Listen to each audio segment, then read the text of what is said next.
Hello there, my name is Nige. Welcome to my channel, Pure Coys. Please like, please subscribe. And this is my 5 minutes of Spurs news for the day.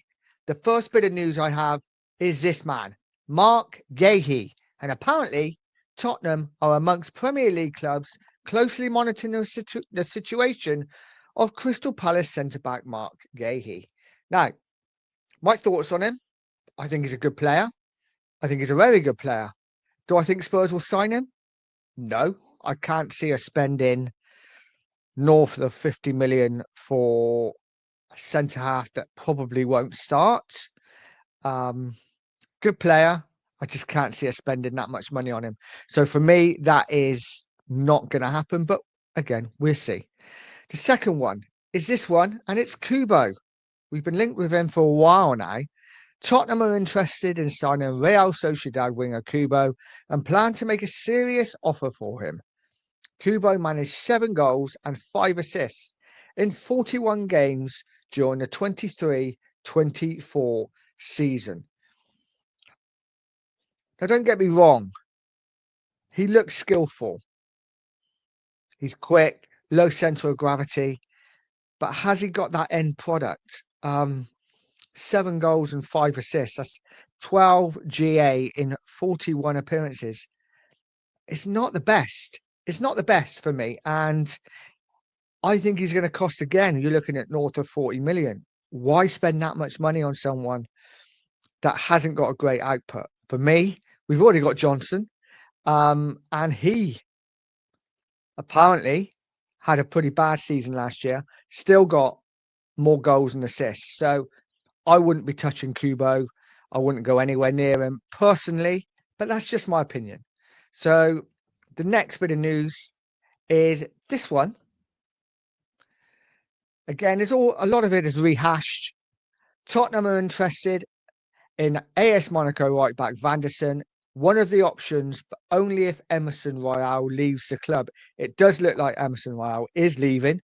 We will see this week, but it's not an easy one apparently, as Monaco want £40 million, or 40 million euros. I just can't see Spurs spending out that much again for a player who's going to be effectively back up to Porro. We'll see. I mean, if we're gonna, I'd love us to spend big this season. I just can't see it personally. Yeah, for me, if he's 20 million, then it's a good deal because we haven't really had a massive outlay on him. We get the money in for Royale and we spend it on Vanderson. Not a problem. If we're laying out another 20 million on top, for me, that's an issue because we haven't got the money to spend, really. And this is the next one. Again, if I can get it up, bear with me. And it's this man, Ivan Toney, the guy I was hoping we would sign, to be fair, just in. And apparently Tottenham have reached an agreement on personal terms with Ivan Toney. However, Brentford have rejected Spurs' opening offer of £40 million. Well, to start with, I'd be surprised if Spurs put an opening offer of £40 million in.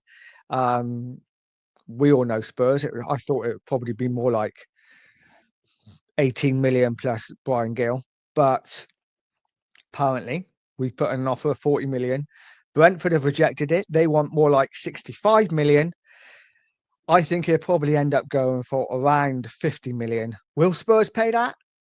I'm not sure, to be honest. I'm really not sure what Spurs are going to do this year in the window. As a fan, we've got to back the manager, but we all know what Levy's like.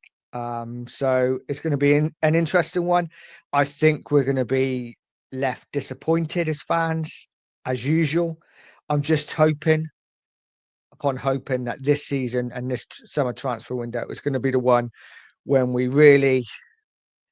It's not about spending money. It's not about how much money we spend for me. It's just getting the right targets in, actually spending the money well for once. So we will see. And the last bit of news, and this is more of a shout out really, to this man, Radu Dragusin, who had a fantastic game for Romania today against Ukraine. They won 3-0. He had a man of the match performance, really strong, really solid at the back. And now you can see why Spurs bought him. Hoping next season he gets a lot more appearances. But it was a really solid performance. Obviously, it's the first game, and it was Ukraine, not the strongest team in the tournament. But I think a lot of people expected Ukraine to win. I certainly did. And Romania looked really good. So they could be dark horses. Anyway, that's it for Pure Coys and the news today. So please join me again. This is my first video. I've enjoyed it. And hopefully you guys will like and subscribe. And I can start doing some live videos, get some guests on, talking all things Tottenham, have some debates. And yeah, it'd be good to see you all. So please like and subscribe. I'm Nigel.